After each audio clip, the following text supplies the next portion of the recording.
분이 참석하시지는 못했지만은 이 예배에 참석하신 여러분들을 교회를 대표해서 환영하는 바입니다.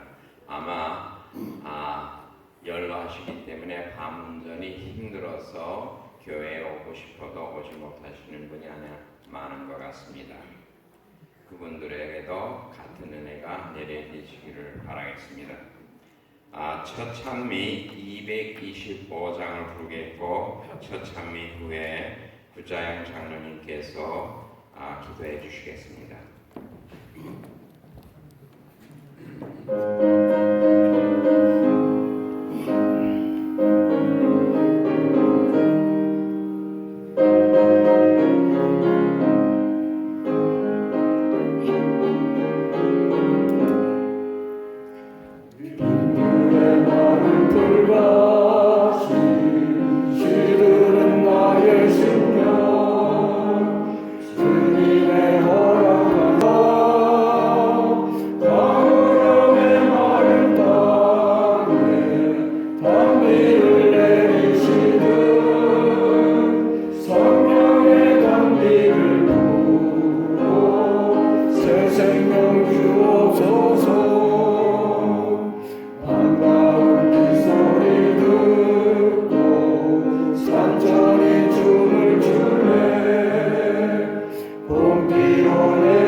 하늘에 계셔서 저희를 지극히 사랑하시는 하늘에 계신 우리 아버지, 저희들을 이 세상 속에서 한 주일 동안 잘 안보하여 주셨다가 오늘 이 안식일 첫 시간에 저희들을 주님의 전으로 인도하여 주님께서 주시고자 하시는 안식의 축복을 마음껏 누릴 수 있도록 도와주시니 감사합니다. 오 하나님, 저희들 이 세상에서 찌들었던 심령 그대로 가지고 주님 앞에 나왔습니다. 저희들의 심령을 깨끗게 정결케 하여 주시옵시고 주님의 말씀으로써 우리의 마음을 채워주시기를 간절히 기도합니다. 오 하나님, 참으로 우리 교회가 금년에 이루고자 하는 큰 사업이 있습니다. 주님의 성전을 이제 세우기 위하여 준비 중에 있사오니 성령 하나님께서 건축위원들과 또 건축자들의 마음을 움직여 주시사 참으로 모든 일들이 사람의 힘으로 하는 것이 아니라 성령님께서 인도하시는 방법대로 이루어질 수 있도록 함께하여 주시기를 간절히 기도합니다. 하나님, 또 오늘 이 시간 주님께서 둘째 찬미 56장 부른 후에 목사님께서 말씀해 주시겠습니다.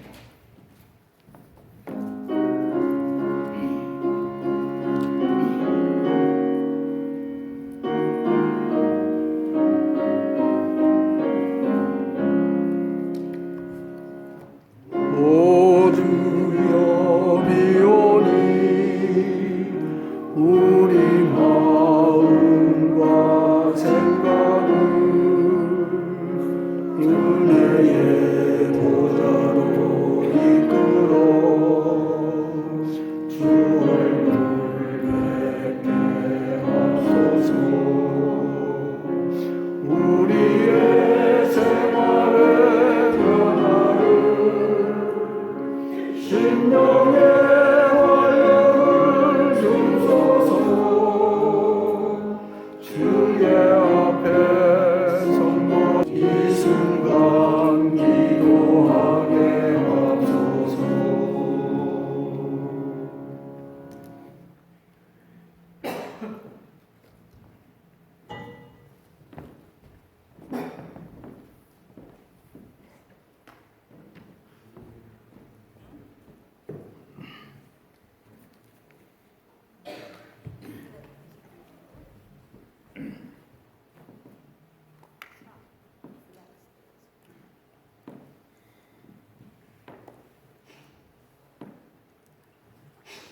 제가 교회에 무슨 일이 있을 때마다 너무 검은 옷을 입었더니 그것도 또 이렇게 별로 좋지 않은 영향인 것 같아요.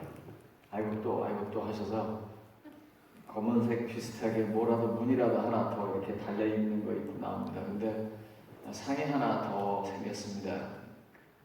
우리 표중수 장모님 장모님께서 오랜 중앙교회에 참석하시는데 지난 수요일에 주안에서 잠드셨습니다. 제가 거기까지만 듣고 나머지 일정을 잘 모르겠습니다. 그러니까 김은옥 집사님 모친 대십니다.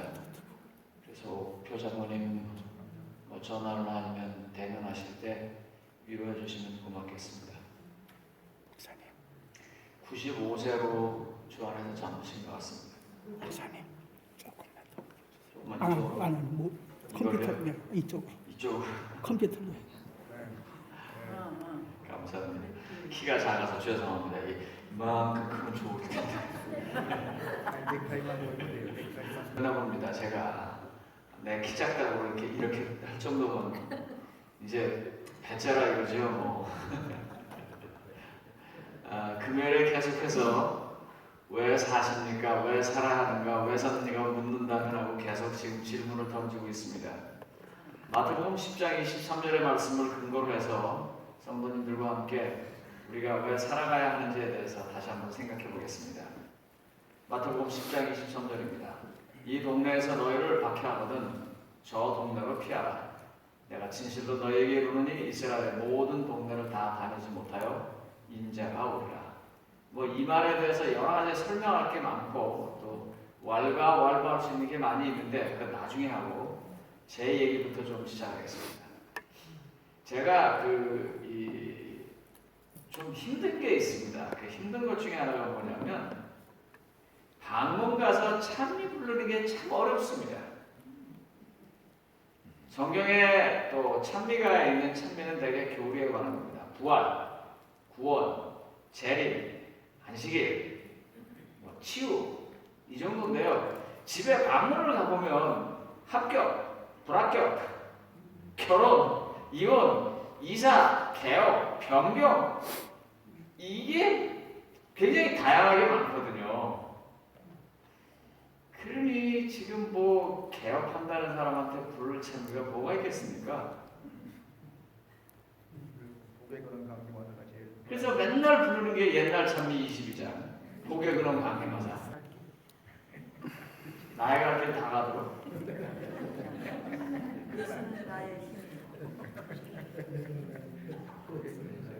또 그렇게 하니까 또 답이 몇 개 나오네요. 제가 물을 잘못 마셔가지고 오다가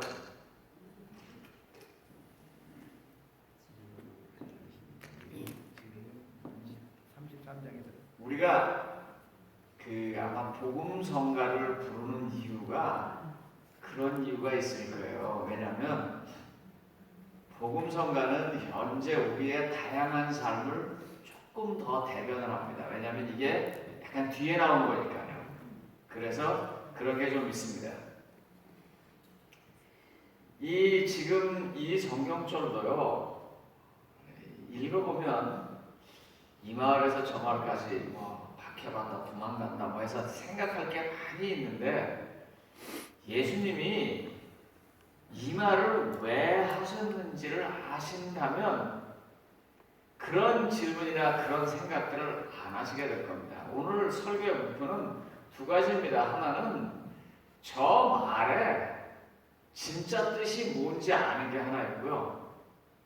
두 번째로는 그래서 저 말에 있는 하나님의 기별, 하나님께서 저희 얘기를 하면서 우리한테 주는 이 메시지, 기별, 그걸 찾아내는 것입니다. 그래서 그걸 좀 하겠습니다.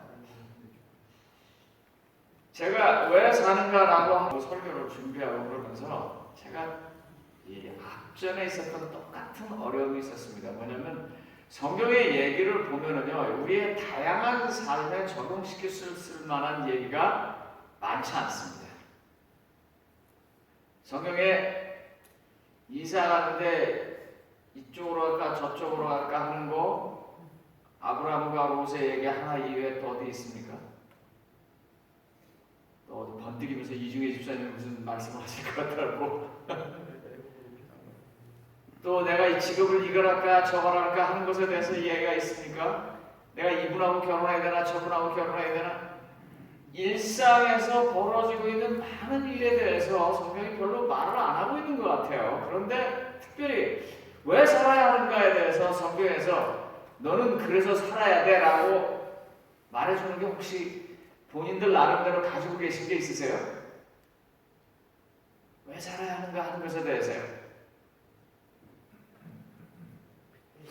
그래서 제가 이 성경에서 왜 살아야 하는 거에 관한 이 대답을 좀 찾아보려고 그러다가 번뜩 그런 생각이 떠올랐어요. 성경에 왜 살아야 하는가라는 말은 없는데 어떻게 하면 구원받습니까 하는 얘기는 참 많이 나옵니다. 근데 이 구원이라는 게 뭐예요? 사실 살아있는 사람에게 구원이 필요합니까? 필요하죠. 무슨 구원이 필요하세요? 살아있는 사람에게. 구원이라는 게 꼭 영생을 얘기하는 게 아니지 않습니까? 더더군다나 그러니까 그러니까 그러니까 지금 장로님이 말하시는 건 여기 이 녹음에 안 들리거든요. 예. 그러니까 크게 말씀하시든지 그냥 간단하게 말씀하시든지 제일 좋은 건 안 하시면 제일 좋습니다. 제 뜻을 알으셨으리라고 믿습니다. 그럼요. 살아있는 사람에게 구원이 필요하다고 하는 말은 지금 이 사는 것에 대한 뭔가 더 필요한 어떤 게 채워지지 않는다는 얘기입니다. 사실 살아있는 사람한테는 계속 살 수만 있다면 구원이 필요하지 않아요. 근데 언젠가 죽을 것 같으니까 지금 살고 있는데 만족하지 못하니까 지금 고통스러우니까 지금 어려우니까 그러니까 구원이 필요한 거예요. 그래서 구원에 관해서 이야기하는 것은 어떤 면에서는 왜 살아야 하는가에 관한 다른 형태의 같은 질문입니다. 그래서 이걸 가지고 우리가 왜 살아야 하는지 좀 보도록 하겠습니다. 여기 보면 죽기를 싫어하고 두려워하며 무서워하는 그와 같은 사람들에게 예수님께서 답하시는 거예요. 살아있는데 왜 두려워해요? 이 본능에서 뭐가 말하는 거예요. 살아있는데 두려워하지 말라고 말하는 거. 뭔가 지금 내 안에서 이거 아니야 이렇게 가면 안 돼 하는 게 있는 거예요. 예수님께서 이 이야기를 언제 했냐면 예수님이 12제자를 선택하고 나가라 챙기지도 말고 또 동네 들어가서 복음 전하다가 거절하면 신발에 흙을 털고 먼지를 털고 그러고 나오라 하는 그 잘하는 얘기, 그 얘기하는 가운데 이 얘기가 나왔습니다. 그러니까 여러분 첫 번째로 저 이야기를 보시면서 어디로 도망가야겠다라고 생각을 하신다면 비성경적으로 성경을 해석한 것입니다. 저 말이 일루절로 도망다니라는 말입니까? 아닙니다. 저 말은 무슨 말이냐면요. 복음을 여기저기 전할 수 있는 모든 곳에 다 전하라는 말입니다. 저 말은. 그러니까 저런 말을 보면서 말세에 내가 도망가야겠다. 이 동네 저 동네 도망다니나 보다. 이렇게 생각하시면 성경의 가장 기본적인 것을 오해하시는 것입니다. 잘못하는 거예요. 이 동네에서 너희를 박해하거든 저 동네로 피하라. 피하라는 데 강점이 있는 거야? 아니면 지금 제자들한테 복음을 전하라고 했으니까 이 동네에서 복음을 안 받아들이고 박해하면 어떻게 하려는 거예요? 저 딴 동네 가서 전하라는 말이에요. 이 말이에요. 베레아 사람들이 어떻게 했어요? 신사적으로 말씀을 받아들였어요. 그렇지만 데살로니가에 있는 사람들은 좀 달랐어요. 그랬더니 바울이 어떻게 했어요? 거기 놔두고 딴 데 또 가는 거예요.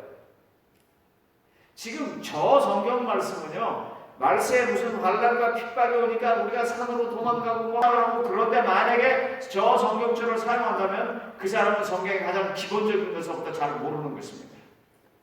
저 말은 바꿔서 말하면 때를 얻든지 못 얻든지 형편이 되든지 안 되든지 주님의 말씀을 증거하라는 말입니다.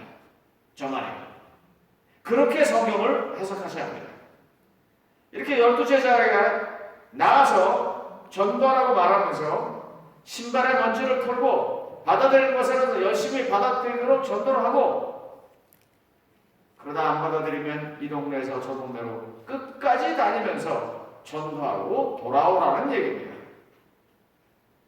예수님은 말입니다. 우리에게 복음을 전하며 하나님께서 귀하게 여기시는 영혼들을 하나라도 더 건져내기 원하셔서 저 말을 하신 거고요. 저 말은 오늘 우리에게 왜 사느냐에 관한 대답을 주는 것입니다. 되게 비슷하게 좀 이제 감이 오십니까? 우리가 왜 사는가? 왜 살아요? 저걸 쭉 보니까요. 복음 전하는 일 때문에 살라고 말하는 것입니다. 제가 이 설교를 준비하면서 무척 반성했습니다. 뭐 설교 준비할 때 되게 반성을 합니다만 요번에 좀 다른 때에 비해서 좀 심하게 반성을 했습니다. 사도 바울이 이 말을 이렇게 다시 이야기합니다. 사도행전 17장 23절입니다. 내가 두고 다니면 너에게 위하는 것들을 보다 새긴 단도 보았으니 그런즉 너희가 알지 못하고 위하는 그것을 내가 너에게 알게 하리라. 여러분 혹시 그리스 가시면 파르테논 신전 가보셨죠? 산 언덕에 있는 거예요. 그 파르테논 신전에 올라갔다가 밑으로 내려오면 그 밑에 조그만 이 바위 그 언덕 같은 게 있고 그걸 그 아레오바고 광장이라고 합니다. 사진이 아마 있을 겁니다. 다음 거 보시면 나옵니다. 저 언덕입니다. 저 십자가입니다. 저 밑에 이제 저 까만 철판 같이 되어 있는 게 뭐 사도 바울이 여기서 전했다는 써놓은 글자로 지금 사람들이 쭉 와서 저기서 보는 거예요.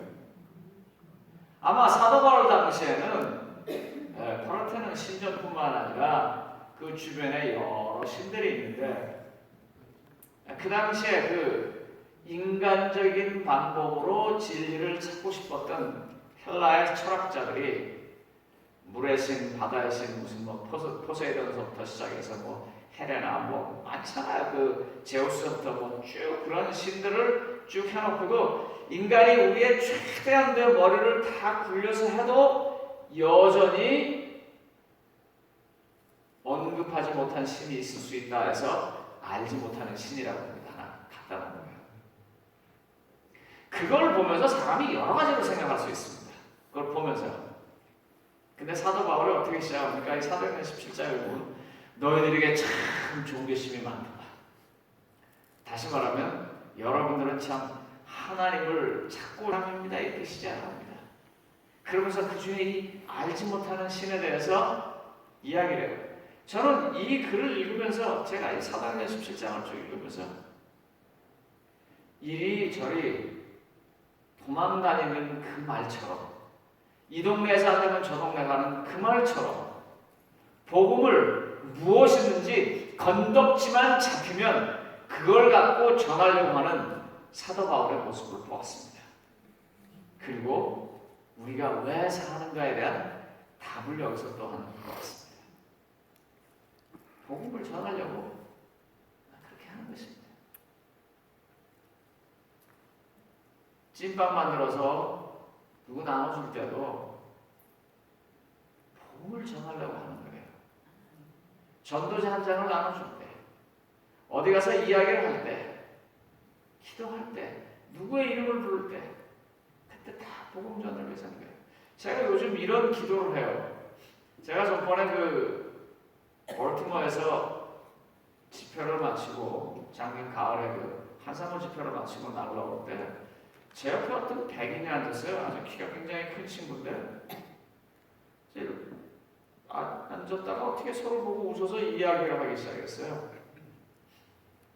근데 지금 보니까 이 LA에서 이디오피아의 그 왕조 하나가 죽었는데 임금이 죽었는데 이디오피아에 낸 친척은 이디오피아에 와서 장례를 치러야 된다고 보고 또 여기 있는 사람들은 여기서 하겠다고 해서 로스셔 가는 변호사예요.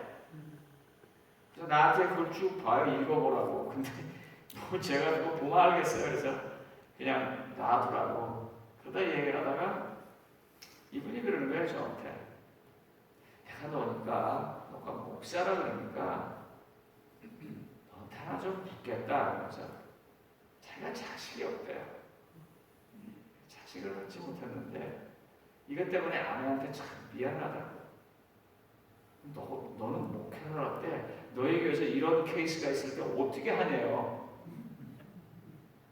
어떻게 해야 돼요?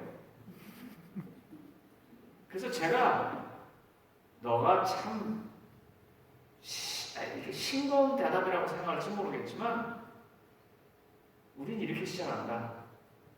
내가 너를 위해서 기도하겠다. 여기서부터 시작한다. 나한테 특별한 방법이 없다. 내가 하나님한테 이 일을 위해서 기도한다. 자기를 위해서 좀 기도해달라고 하더라고요. 그래서 내가 전화번호도 받고 이메일도 받아놓고 지금 가지고 있어요. 제가 기도할 때 그 사람을 위해서 기도를 해요. 하나님 이 문제가 잘 해결되게 해달라고. 하나님께서 왜 자녀를 안 주는지 전 모르잖아요. 이 사람은 원하는데 하나님은 다른 무슨 뜻이 있을 거예요. 그러니까 안 주시든지 나중에 주시든지 뭐가 있을 거예요. 그러니까 저는 날마다 그 일을 위해서 기도합니다. 그러면서 제가 바라기는 그 기도가 그 사람에게 하나님을 만날 수 있는, 복음을 들을 수 있는, 하나님은 그와 같은 일을 위해서 저를 살려놓으실 거예요. 그래서 살아있는 거예요.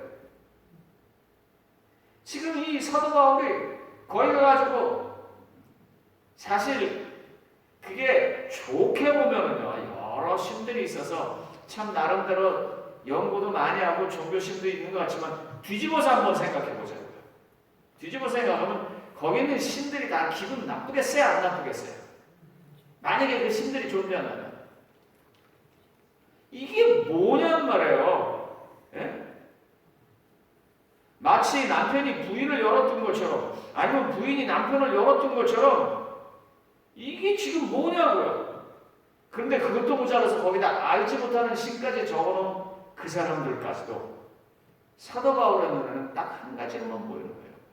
복음을 들어야 할 하나님의 귀한 영혼, 대상. 그런 마음으로 3번씩이나 그 당시의 세계인 로마 제국을 돌아다니는 그게 그가 사는 이유이고 그 똑같은 얘기를 하나님은 지금 우리에게 하는 것입니다. 로마서 1장 21절에 보니까 이 사람들은 어떤 사람들이냐면 하나님을 알 때 하나님을 영원하게도 아니하며 감사하지도 아니하고 오히려 그 생각에 허망하였으며 미련한 마음에 어두워진 사람들이에요. 그런데 사도 바울은 그 사람들에게 복음을 전하는 일 때문에 자기가 존재한다고 자기가 산다고 믿는 거예요. 왜 사느냐고요? 이런 복음을 전도하기 위해서 사는 것입니다. 까지 끄집어나가면서 그들하고 어떤 커넥트를 해보려고 미친 듯이 노력을 하는 것입니다.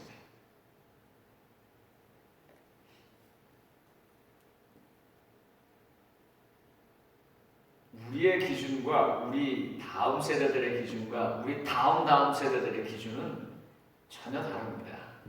뒤에 제가 엘렌 화이트의 글을 좀 읽어서 더 설명을 자세하게 드리겠습니다만 복음을 전하는 일은요 커넥트가 되지 않으면 안 됩니다.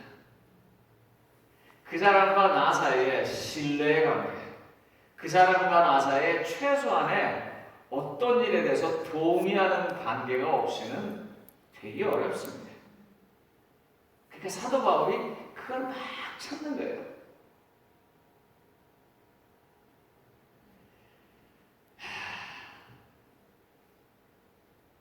요즘은 제가 깜짝 놀랐습니다.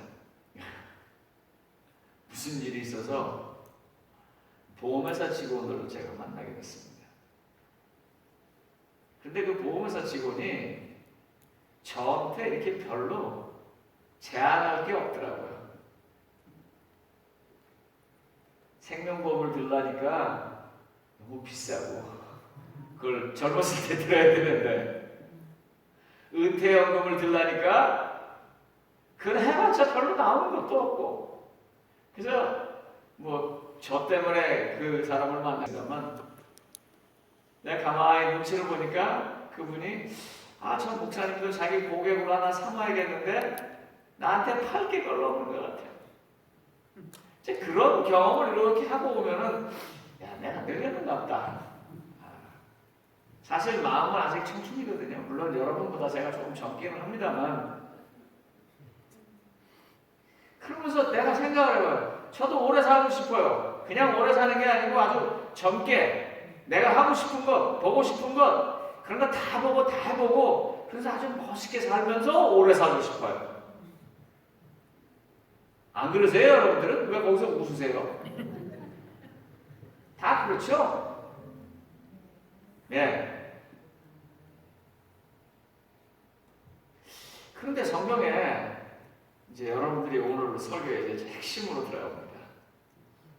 우리의 미래를 위해서 약속을 주시면서 두려워하지 말라고 하는 이유가 내가 이것도 해보고 싶고 저것도 해보고 싶고 적게도 살고 싶고 이것도 보고 저것도 갖고 이것도 해보는 그와 같은 노력을 향해서 두려워하지 말라고 말한 거라고 생각하십니까?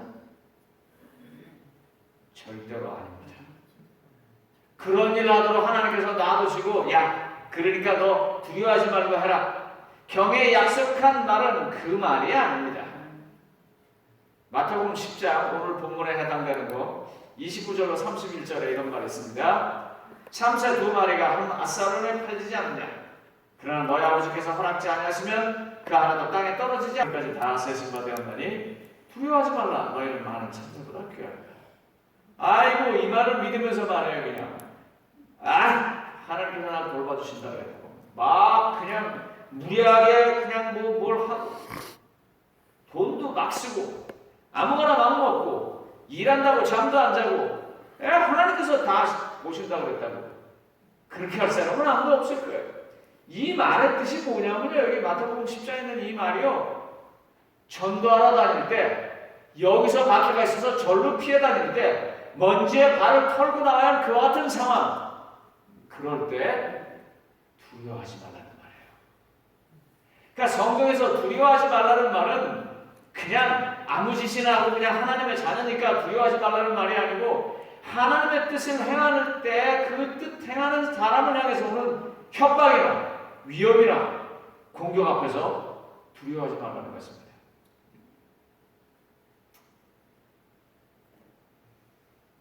요새 비행기를 타려고 그러면요 가만히 있다가 갑자기 생각이 들어요.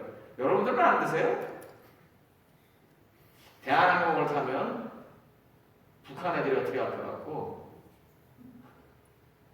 아메리칸 에어를 타면 아랍애들이 어떻게 할 것 같고 이게 뭐 그때 하나님이 뭐 머리털같이 다 세신다 그런다.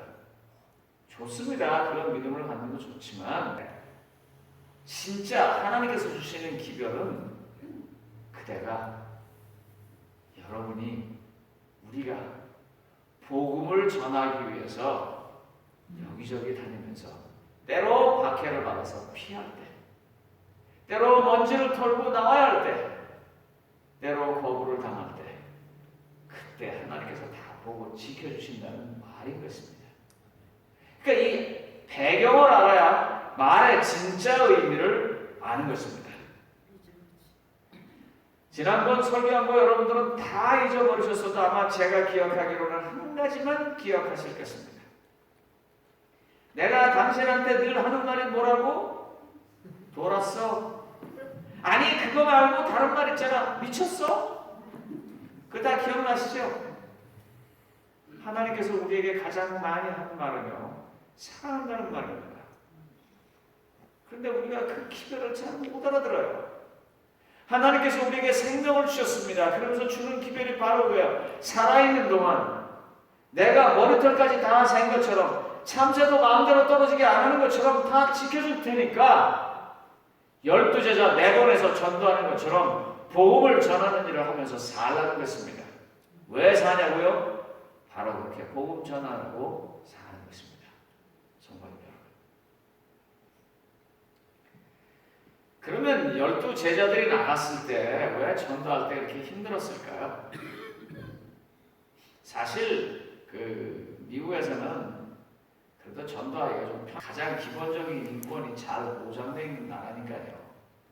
그런데 어젠가 그저께인가 뭐 한국 사람들 다 들으셨겠죠. LA에는 어떤 할머니 한 분이 20대 백인 여성한테 이 머리에 뒤를 보고 맞아갖고 막 피 흘리고 있는 거 제가 신문에서 봤습니다.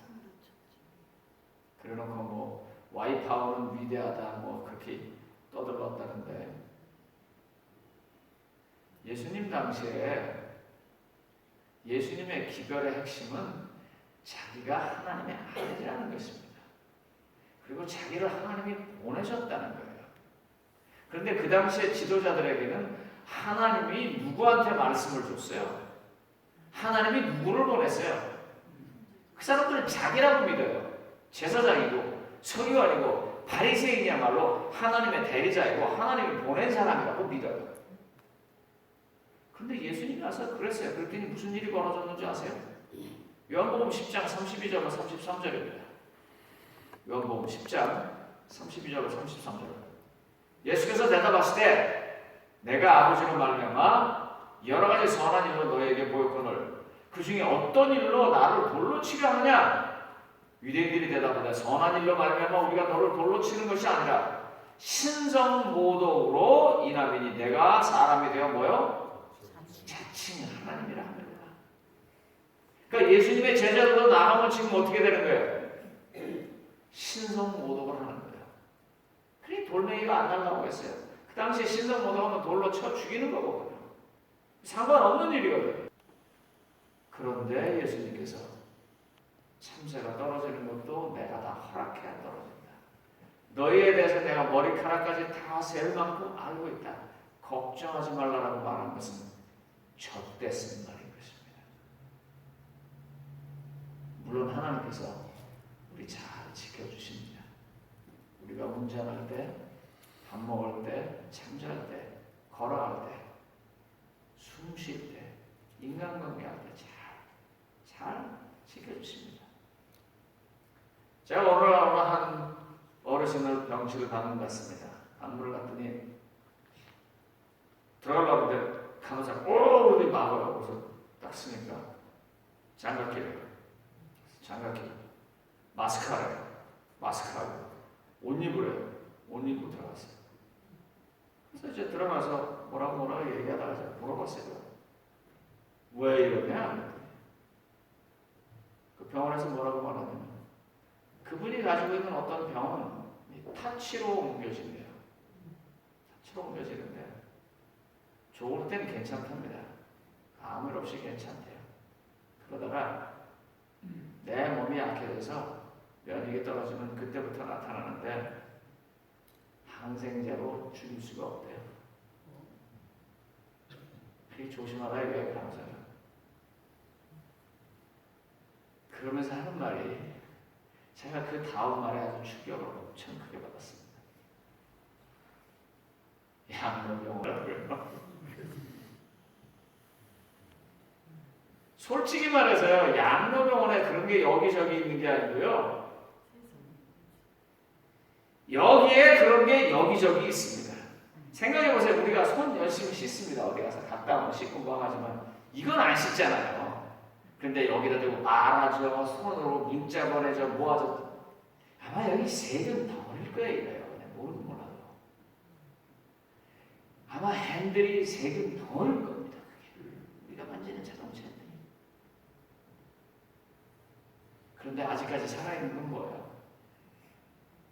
하나님께서 면역력이라는 방법으로 우리 몸을 지켜주고 있기 때문입니다. 머리카락 세는 것처럼 지켜주고 있기 때문입니다. 그런데 하나님께서 그렇게 지켜주시면서 그냥 살아가는데 초점을 맞춘 게 아니고 12제자를 보내서 복음을 전하라고 하는 것처럼 그 일을 위해서 살려주는 것이란 말입니다. 그냥 죽는 걸 두려워하지 말라고 말한 게 아닙니다.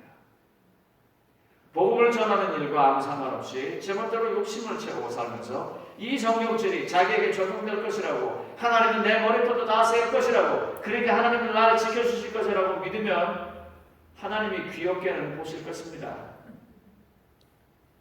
그래, 그렇게라도 믿어주니 고맙다. 그렇지만 왠지 하나님 마음 한구석은 쓸쓸한 것입니다. 살려주는 하나님의 진정한 이유가 있는데 말입니다. 그러므로 저는 오늘 이 오충환이를 포함해서 여러분 모두에게 주님의 종으로 한 가지를 진지하지만 심각하게 생각하시고 대답하시라고 좀 묻겠습니다. 성도님 여러분들, 우리는 왜 사십니까? 왜 하나님께서 우리를 살도록 아직도 시간을 주셨다고 생각하십니까? 하나님께서 우리 각 개개인에게 지금 묻고 있다고 생각하시면서 마음속으로 한번 답을 해보십시오. 마태복음 10장 29절로 30절을 다시 읽겠습니다. 참새 2마리가 한 쌀음에 팔리지 않느냐? 그러나 너희 아버지께서 허락지 아니하시면 그 하나도 땅에 떨어지지 아니하리라. 너에게는 머리털까지 다 사신 바 되었느니. 하나님께서 이렇게 섬세하게, 하나님께서 이렇게 모든 정성을 다해서 우리를 지키는 것은 전도하라고 하는 것입니다. 12대처처럼 나가서 이 마을에서 핍박을 당하면 저 마을로 옮겨가면서 전도하라는 것입니다. 그래서 살려놓은 것입니다. 시카고 트리뷴지의 기자이고 그의 한때 삶은 지독한 무신론자였던, 그러나 지금 회심해서 기독교에 아주 중요한 사역을 하고 있는 리 스트로벨이라는 사람이 있습니다. 이 사람이 다음 세대를 위한 기계 전도법이라는 책을 썼습니다. 이 전도에 대해서 원래 원 제목이 뭐냐면 The Unexpected Adventure라고 했어요. 예기치 못한 모험. 그래서 만약에 이걸 거기에 맞춰서 붙인다면 부제를 매일의 삶에서 사람들과 예수님에 관해서 말하는 모험에 뛰어들기. 이분이 뭐라고 말했냐면 자기가 이 무신론자에서 개심한 그리스도인이 되어서 살아가면서 전도를 하면서 자기가 느낀 건 딱 두 가지다. 자기가 전도할 때마다 느낀 건 딱 두 단어로 설명이 된다. 그 두 단어가 뭐냐면 하나는 뜻밖의, 그리고 또 하나는 모험. 하나는 뜻밖의, 하나는 모험. 제가 취미가 별로 없습니다. 할 줄 아는 것도 없고 할 형편도 안 되고. 근데 내가 그래서 사람들이 취미가 뭐냐고 물어볼 때마다 독서? 그러면 아주 잘난 척하는 것 같고, 그런데다가 독서가 또 실상 취미도 아니에요. 그냥 어쩔 수 없어서 하는 거예요. 그거는 설교 준비해야 되고 뭐 해야 되니까 하는 거지, 내가 그거 좋아서 하는 게 아니에요. 그냥 그것도 아니고, 음악 듣는다 그러면 무슨 음악 들으는데 제가 사실 클래식보다는 딴 따라가다 좋은 사람이거든요. 근데 그것도 말을 못하겠고, 이 취미가 뭔가 생각해봤는데 제가 드디어 취미를 찾았어요. 제가 취미가 뭐냐면요, 차 타고 돌아다니는 게 취미예요. 기름값 살 때 진짜 많이 돌아다녔어요. 그때 요새 기름값이 비싸서 많이 못 돌아다녀요. 제가요 유카이파 길을 이렇게 걸어가다가요 쭉 내려오면서 가서 이제 10번 고속도로에서 이제 내려서 돌아와야 되는데 옆에 샌드 캐년 길이 있어요. 그러면 바쁘면 그냥 가고 시간이 나면 가봐요. 거기 무조건. 그래서 샌드 캐년을 쫙 가니까 막판에 어디로 나냐면 맨톤으로 나오더라고요. 그 재밌어요. 그거. 그래갖고 전번에는요 10번에서 내려오다가 맨날 어디서 내리냐면 10번에서 오면 캘리포니아에서 내리고, 그 다음에 마운틴뷰에서 내리고, 오렌지에서 내리고, 그냥 와바시에서는 한 번도 안 내려봤어요. 그래갖고 와바시를 뜬 내렸더니 거기 길이 없더라고요. 모르세요? 10번 이스트에서 웨스트로 오시다가 언덕 내려오면서 언덕 딱 넘어가서 조금 있으면 이제 210번 나올 때쯤 오른편에 와바시라는 엑싯이 있어요. 그래서 글리 나가봤다고요. 나가서 시간 되면 저쪽으로 한번 가보려고 했더니 길이 막혔더라고요. 그게 제 취미예요. 그래서 제가 택시 운전사만큼 길을 잘 알아요. 이렇게 돌아다녀가지고.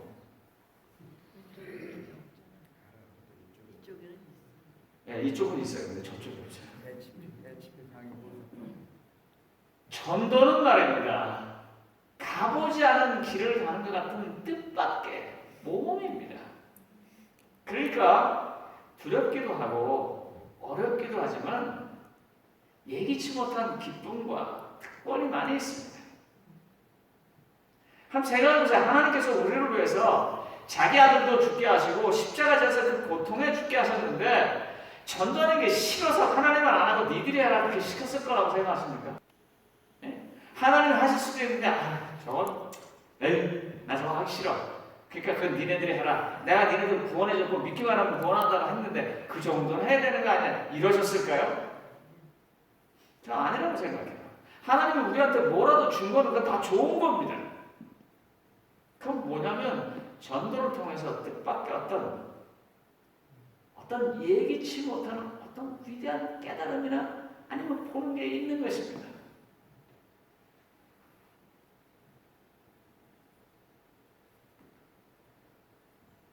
(10번) 이스트로 쭉 가다가요 29 팜이 나오면 거기서 왼쪽으로 돌아서 마냥 가면은 아시는 것처럼 조시아 팍이 나옵니다.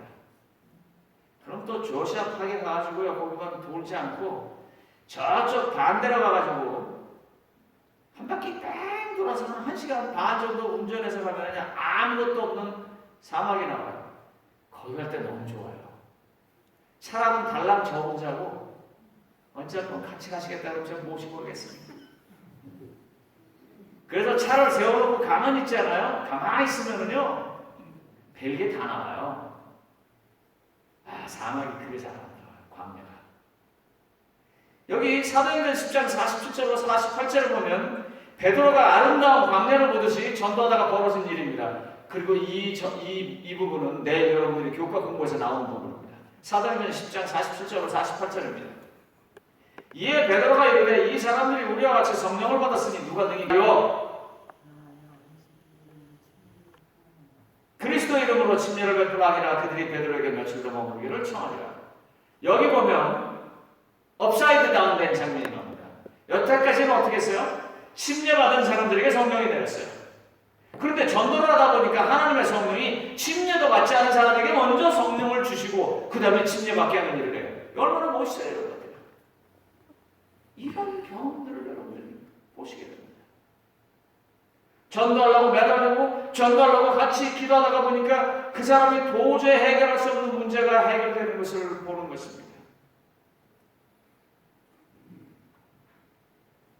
우리의 삶에 새로운 모험과 새로운 기쁨과 새로운 깨달음과 새로운 구원을 주시고자 하나님은 우리 보고 전도하라고 하는 것이고 그 전도하는 시간을 위해서 하나님은 우리에게 지금의 삶을 주시는 것입니다. 교회는 잘 저장합니다. 제가 하루에 한 번씩 거기를 가봅니다. 차로 지나가보고 기도하고 한 바퀴 돌아보고 물이 다 빠졌나 보고 망가진 게 없나 보고 그러면서 마음에서 2017년아 빨리 가라. 더러운 세상이 빨리 물러나서 우리 집으로 가자. 그러면서 거기서 기도하는 거예요.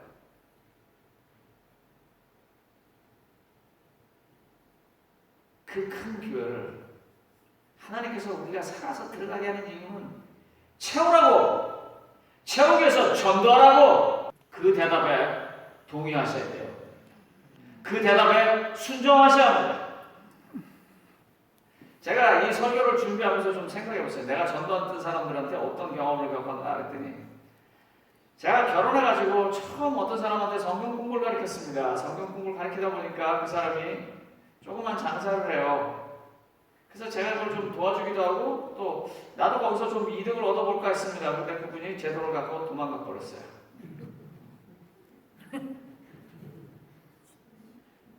제가 또 전도하는 일에 무슨 일을 겪었나 했더니 군대에서 있었던 일입니다. 한 친구에게 제가 전도를 하고 제가 먼저 전역을 했습니다. 이 친구가 탈영을 했어요. 그런데 탈영해서 지 집으로 안 가고 우리 집으로 왔더라고요. 추리닝 빨아보고 야, 너 어떻게 된 거냐? 나 그냥 나왔어. 집안이 워낙 빡빡해서 다시 들어가서 뭐 2주인지 자다 영창가 그냥 끝나더라고요. 소장의 조카인가 그렇게 돼가지고 왜 왔냐 내가. 그냥 너 보고 싶어서 왔어. 왜냐면 제가 그 친구한테 전도를 했었거든요. 전도를 하면서 내가 또 무슨 경험을 했나 했더니 군대 대검에 이 총에 꽂은 대검을 들고 변심한 자기 애인을 죽이겠다고 달려온 친구들을 제가 만나서 7시간 전도해서 그 친구에게 침례를 준 일도 있습니다. 별의별 일들이 다 있습니다. 아프다고 우는 사람에게서 말했더니 그분이 자기 자식에게 기도를 해서 또 병이 났습니다. 별의별 일들이 다 있습니다. 하나님은 거기서 나타나는 수많은 하나님의 역사와 하나님의 위대하심과 하나님의 축복을 우리하고 좀 같이 나누고 싶어하고 살라는 시간을 주면서 가서 전도하라는 거예요. 제가 전도하면서 느낀 게 뭐냐면 그 인간의 연약한 심성을 많이 봤습니다. 좋을 때는 목사님 그러다가 싫어지면 확 돌아가는 그런 것들도 봤고 또 인간의 굉장히 아름다운 심성도 보았습니다. 하나님의 말씀을 받으면서 변하고 자기의 삶을 완전히 바꾸고 살아가는 그런 모습들을 보았습니다.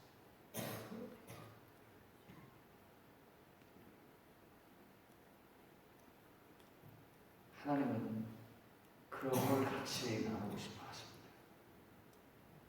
그래서 그런 일 할 때 내가 내 머리칼도 다 세는 것처럼 널 지킬 테니까 두려워하지 말라고 말한 것입니다. 복음전도 6쪽에는 이런 글이 있습니다.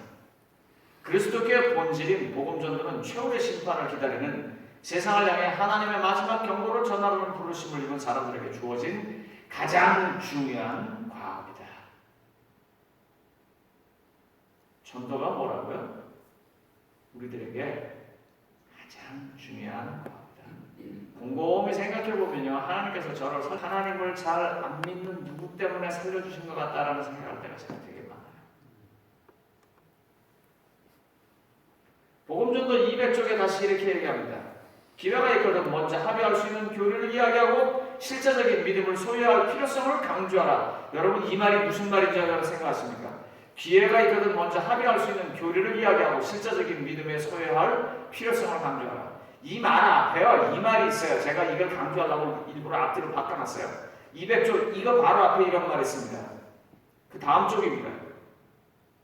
씨를 뿌리기 전에 밭을 갈라 이런 소제목에서 새 지방에서 전도할 때 우리는 제7일 안식일 예수자리인 교인이므로 제7일이 안식일인 것을 믿으며 또 영원 물면서를 부정하는 것을 먼저 사람들에게 이야기하여야 한다고 생각하지 말아라.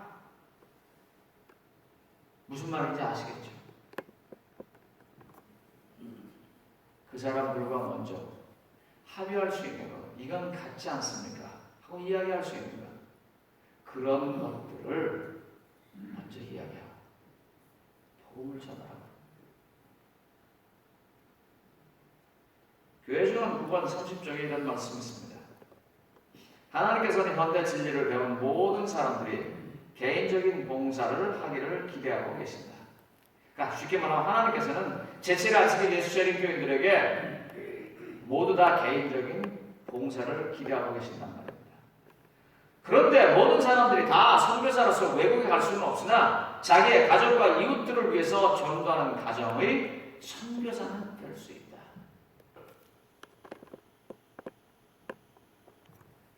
난 전도할 사람이 없다. 이렇게 생각하시는 분들은 가족 중에 아직도 그리스도를 개인의 구주로 온전히 영접하지 못한 사람을 위해서 전도자가 되어주시기 바랍니다.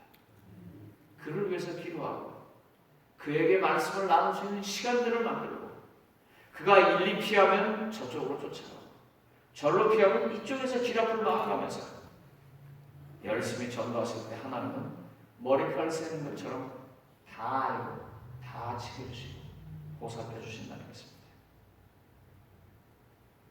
리차드 본바라트 목사님이 한 번은 자기 교회에 러시아 교인이 오는 걸 봤습니다. 근데 그 사람이 루마니아어를 하나도 못해요. 그래서 설교를 하면서 늘 괴로웠어요. 저 사람의 영혼을 내가 못 구하면 어떡하나. 그래서 하루는 그분을 오시라 그랬습니다.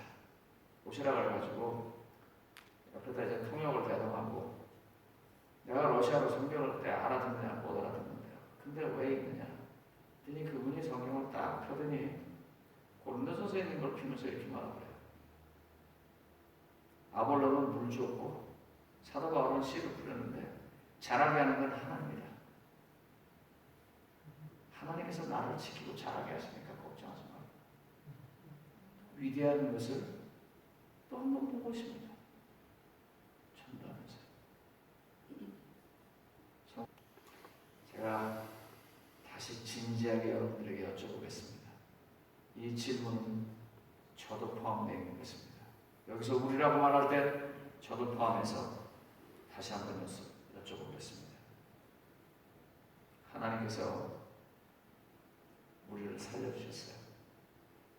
살게 해주세요. 앞으로도 살 거예요. 근데 왜 살아야 되냐고요? 복음을 전하기 위해서 우리에게 시간을 주신 것입니다. 얼마의 시간이든지 하나님께서는 복음 전하는 일을 위해서 우리에게 주실 것입니다. 마태복음 5장 16절에 이렇게 말합니다. 이같이 너희 빛이 사람 앞에 비치게 하여 그들로 너희 착한 행실을 보고 하늘에 계신 너희 아버지께 영광을 돌리게 하라. 성도님 여러분, 이 말씀을 전하는 과정 속에서 우리의 아름다운 빛이 다른 사람들에게 하나님께 영광을 돌리는 일이 계속 일어날 수 있는 뜻밖의 모험이 우리 삶을 윤택하게 하고 용기 갖게 하고 흥미진진하게 해서 내일을 기대할 수 있는 그런 삶이 되기를 바랍니다. 왜 사시냐고요? 전도하려고 사는 것입니다. 말씀을 마치겠습니다.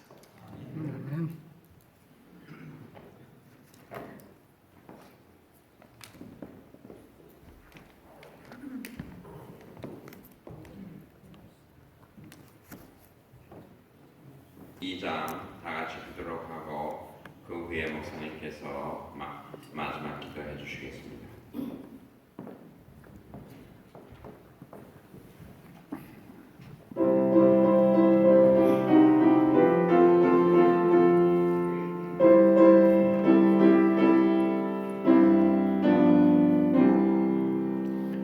너무 큰 일만을 생각하면서 남들 빚을 생각만 하라.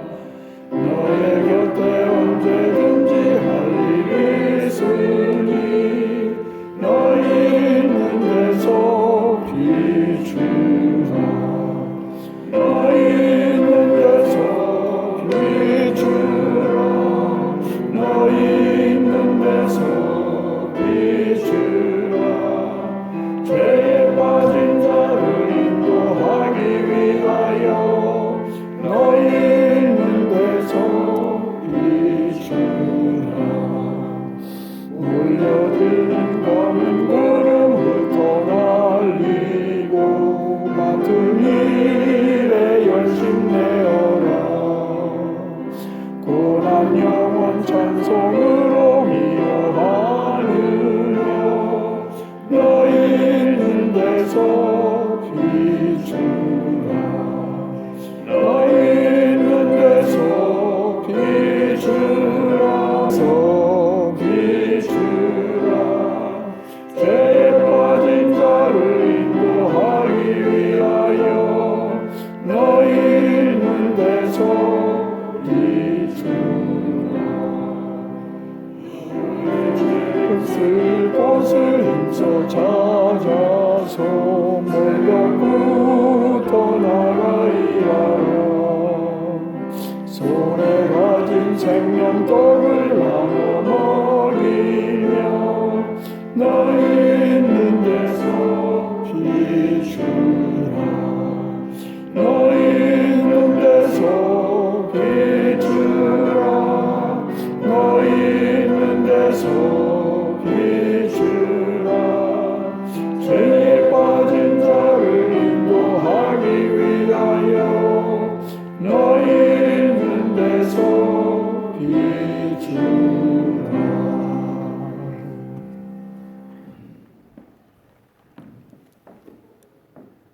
전능하신 아버지께서 우리에게 시간을 허락하셨을 때 그 기도를 정확하게 듣게 하여 주시옵소서. 전능하신 하나님께서 그 강한 손으로 우리를 지키실 때 그 기별을 정확하게 알게 하여 주시옵소서. 하나님께서 우리를 지키시고 우리를 보살피시며 하나님의 사랑하는 백성들 함께 구원받기를 기대하고 소망하는 것 알고, 또한 하나님께서 우리가 그 일에 동참할 때 축복과 모험을 우리가 하기를 원하여 나가게 하오니, 우리가 시간이 있을 때 이 일을 위하여 복음을 전하는 주의 종이 되게 해주시기를 우리 구주 예수님의 이름으로 간절히 축원하옵나이다. 아멘.